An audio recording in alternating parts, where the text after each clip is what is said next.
All right, so today we're diving into a book that pretty much flipped the entire self-help world on its head. It's Mark Manson's The Subtle Art of Not Giving a Fuck. And let me tell you, its core message is probably the exact opposite of what you think it is. So, let me just start by asking you a question.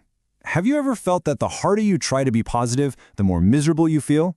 That constant, nagging pressure to be happy, could it actually be the very thing making you unhappy? I mean, think about it. We are just bombarded with this message every single day.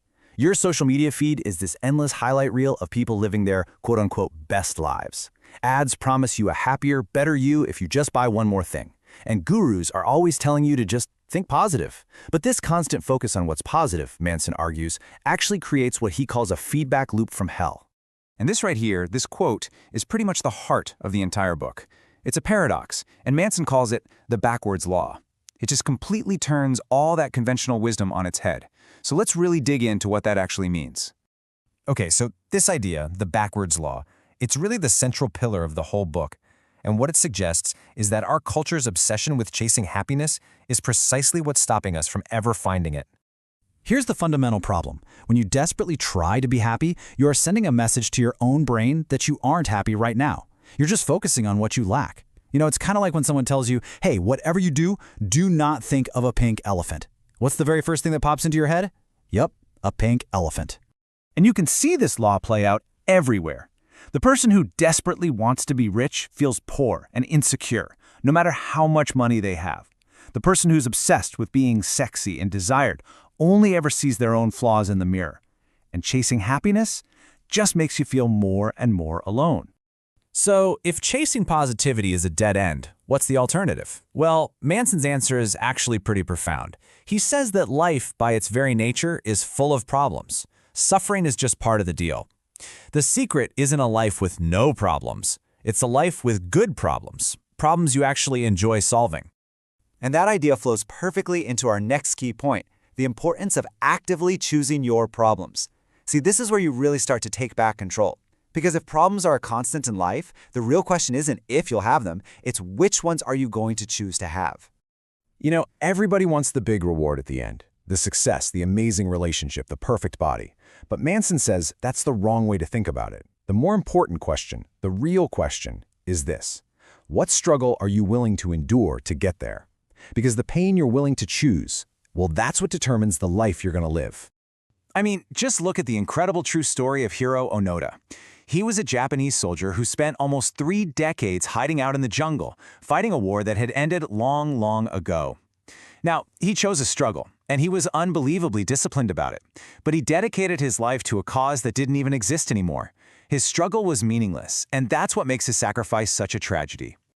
Let me put it another way. The physical pain of running a marathon is exactly the same whether you're forced to do it at gunpoint or you choose to train for it for months. But the experience is totally different. If it's forced on you, it's traumatic suffering.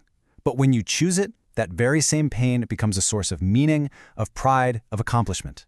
The choice is everything.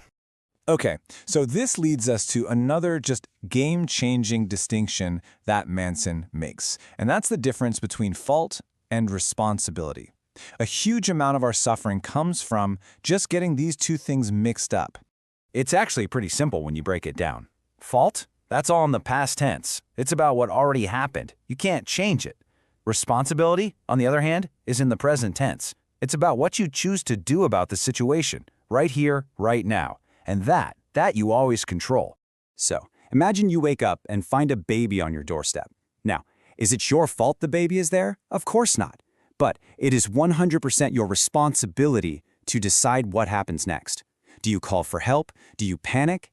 The next move is always your choice, your responsibility. And that's really the bottom line, isn't it? True power isn't about having a problem-free life. It's about taking radical responsibility for your choices, your interpretations, and your reactions, no matter what life decides to throw at you. Which brings us to our final and maybe the most powerful idea from the book. To really figure out what's worth your time and energy, Manson says you need a filter. And the ultimate filter is death.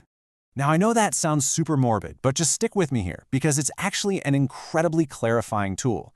When you really confront the reality that your time here is limited, all the petty, meaningless stuff you worry about just melts away. It puts everything into razor-sharp focus. By regularly thinking about our own mortality, we're forced to get real with ourselves and evaluate our values. Are we spending our limited time on things that genuinely matter to us? Are we choosing struggles that will leave behind a legacy we're proud of? You could say death is the shadow that gives life its beautiful shape. So let's make this personal for a second. If your time was up tomorrow, what would you wish you had cared about more? Your family, that creative project, your own well-being? And what would you wish you had cared about less? Petty arguments? What other people think?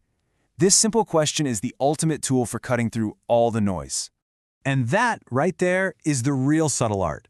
It's not about being indifferent to everything. It's about being comfortable with being different. It's about consciously choosing the very few things in this world that are truly worthy of your time and your energy, and then learning how to let go of all the rest. So it really leaves you with one last, very personal question. What will you choose to give a fuck